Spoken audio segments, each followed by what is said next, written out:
गए राकेश टिकैत जी, आप तो किसान के जो है नेता थे, यूनियन लीडर हैं आप। जी। आपको बंगाल के चुनाव में जाने की क्या जरूरत थी? तो इसका मतलब आप मोदी का विरोध करने गए थे ना। आप तो मोदी जी का विरोध करने गए थे जी। और अभी भी आप सिर्फ सरकार का विरोध कर रहे हैं। आप एक खेल खेल रहे हैं। तो ये जो विरोधी दल हैं ये सब इकट्ठे हैं। 2019 में भी इन्होंने यही कहा था कि हमें मोदी को हटाना है, चाहे हमें जो है पाकिस्तान से हाथ मिलाना पड़े तो हम मिलाएंगे। राकेश टिकैत जी के सामने बातें हो रही हैं। तृणमूल कांग्रेस का एक नेता ऐसी बातें कर रहा है कि इस देश को 4 टुकड़े करेगा वो, और फिर भी राकेश टिकैत जी ऐसी बात कर रहे हैं। तो राकेश टिकैत जी का एजेंडा क्या है? वो किस तरफ देख रहे हैं? ऐसे देश के गद्दारों को यूनियन का लीडर नहीं माना जाता, दलाल माना जाता है। इनको तो बंद कर देना चाहिए जी। और मैं भारत सरकार से अनुरोध करता हूं कि ऐसे ऐसे लोगों को अब तक क्यों खुले में घूम रहे हैं, ये इन्हें अरेस्ट करके इनको बंद किया जाए। जी। यही लोग हैं, यही वो लोग हैं जो 4 टुकड़े की बात करते हैं।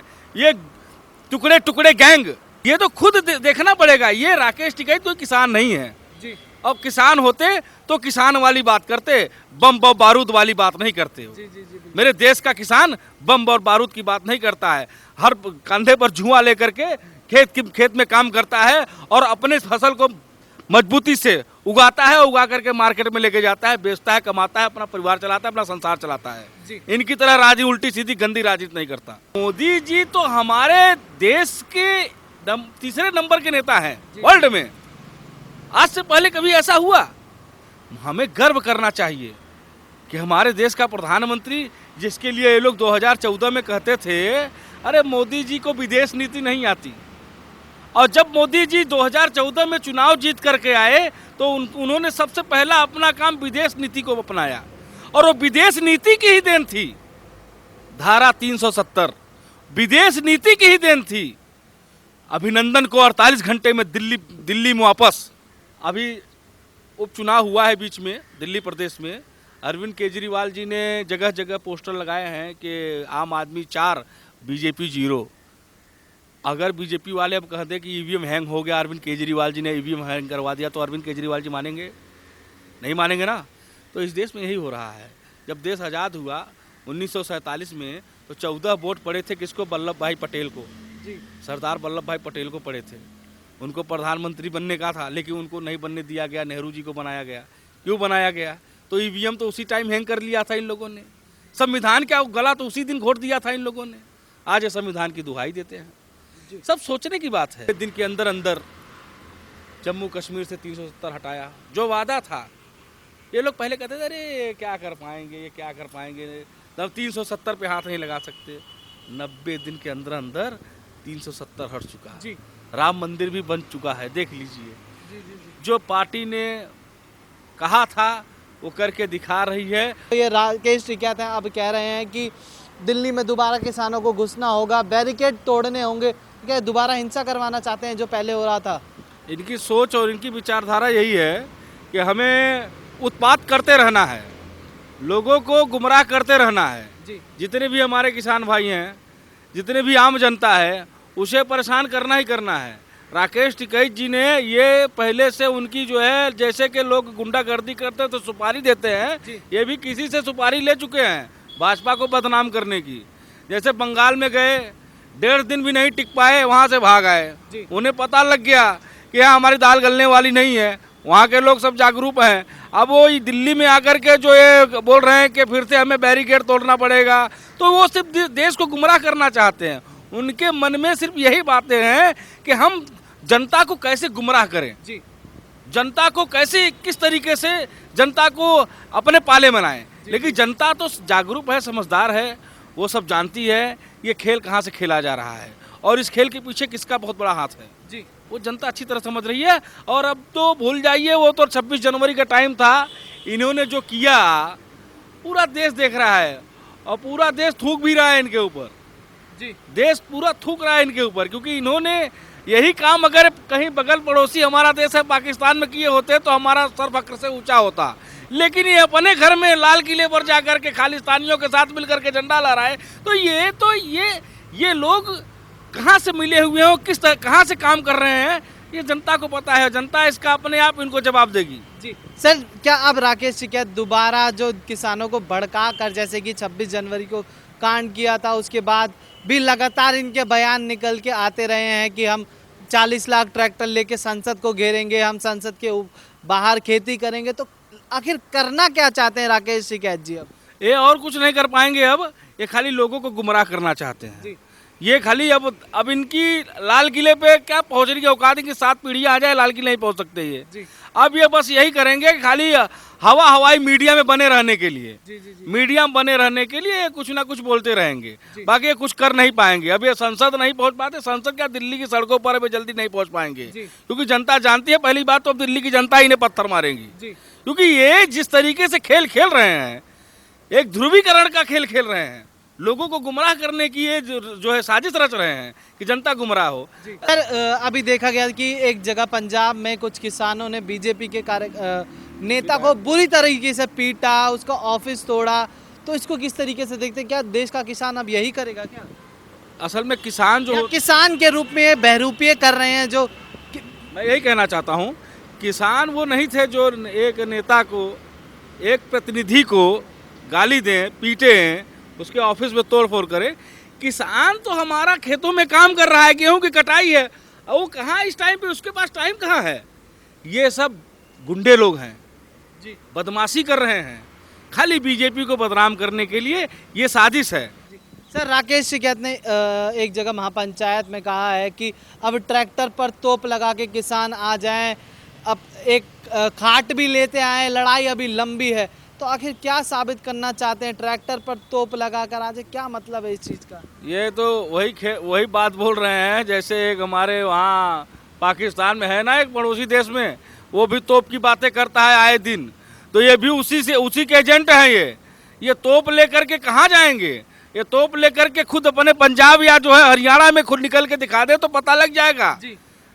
ये सब बेवकूफ बना रहे हैं, लोगों को खाली गुमराह कर रहे हैं, इस देश को, जनता को सिर्फ परेशान कर रहे हैं। कोई किसान नहीं परेशान है, हर किसान मेहनत करके खा रहा है, और यहाँ मैं तो देखता हूँ कि कहीं कुछ भी नहीं है, खाली ये लोग एक एजेंट हैं, इनकी एक यही एजेंडा है कि मोदी सरकार को बदनाम किया जाए। जी जी जी जी।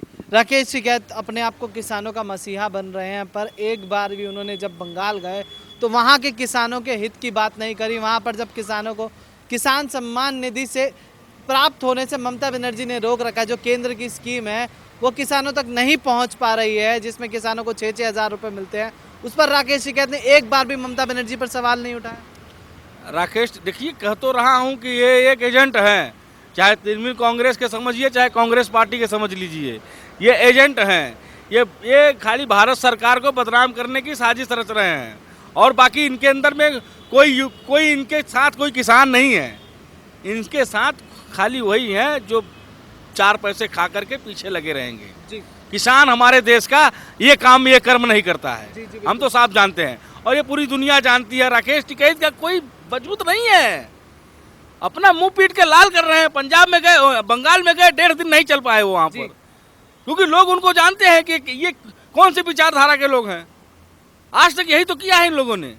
इससे पहले कभी किसान के साथ आप नहीं दिखे, जबकि इससे पहले किसानों का उत्पीड़न ही हो रहा था। आप आंकड़े लगाइए, 2014 के बाद में कितने किसान ने आत्महत्या की है, और 2014 से पहले कितने किसानों ने आत्महत्या की है, ये आंकड़े लगा करके देखिए आप। भारतीय जनता पार्टी की सरकार में फिर भी मेरे देश का किसान फला है, फूला है, मजबूत हुआ है, और पहले से ज़्यादा संघर्ष करके चल रहा है। उसको गुमराह करने की कोशिश कर रहे हैं, गुमराह नहीं होंगे, किसान सब जागरूक हैं सर। पहले भारत सरकार ने उस जगह ताला लगाया है जहाँ से घुसपैठियों की आवाजाही चल रही थी, और उसको मौका मिलता था। मैं कह रहा हूँ, इतने लोग थे, इतने साल हो गए। 90 की बात है जब कश्मीरी पंडितों को वहाँ से बाहर निकाला गया। 90 की बात बता रहा हूँ मैं, कश्मीरी पंडितों को वहाँ से बाहर निकाल दिया। उन्हें आज तक नागरिकता नहीं मिली थी, अभी तक नागरिकता उनको नहीं मिली थी। क्यों नहीं मिल रही थी?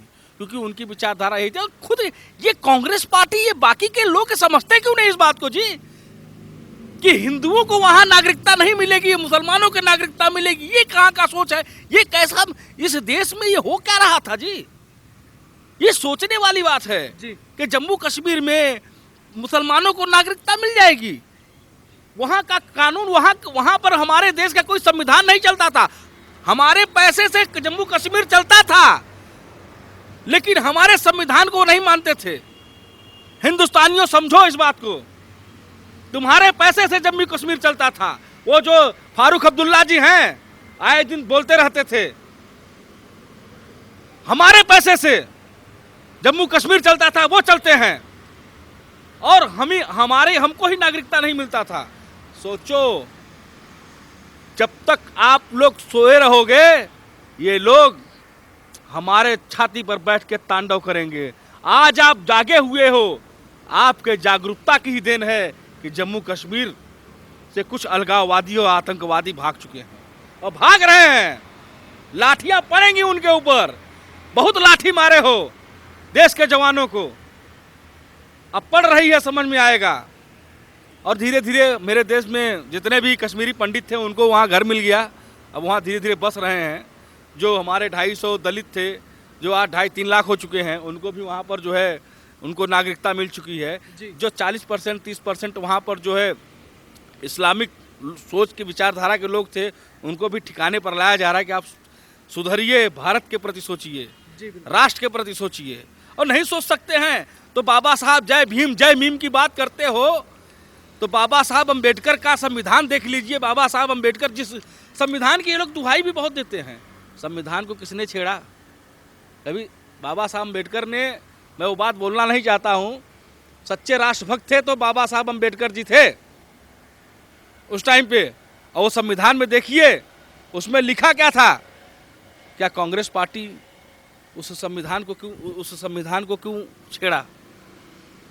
ये सोचने की ज़रूरत है। बहुत कुछ बातें ऐसी हैं जो कि बताया नहीं जा सकता, क्योंकि लोगों को समझ में नहीं आएगा, और समझेंगे भी तो उनके मन में, जैसे हमारे मन में एक बात गड़ी पड़ी है कि हमारे देश में ऐसे लोग थे जो कि संविधान को भी छेड़ के रखा था, संविधान को भी पूरी तरह से, जबकि संविधान में छेड़खानी नहीं होनी चाहिए थी। आज ये संविधान की दुहाई देते हैं। और आगे भी, अभी तो 3-4 साल पड़े हुए हैं, भारतीय जनता पार्टी अपने एजेंडे से, अपने तरीके से काम कर रही है और विकास करती रहेगी। ये जितने हैं छेड़ते रहें। वही तो कहा गया है ना कि अभी हमारे योगी जी ने बीच में कहा था गोरखपुर में सांप और छछूंदर, तो सांप, छछूंदर, नेवले सब इकट्ठे हो चुके हैं। इनसे सतर्क रहने की ज़रूरत है और अपने देश के तिरंगे के ऊपर देखने की ज़रूरत है। तिरंगे के जितना ही वो तिरंगा लहराएगा उतना ही आपका 56 इंची का सीना बढ़ता चला जाएगा। जी, धन्यवाद सर।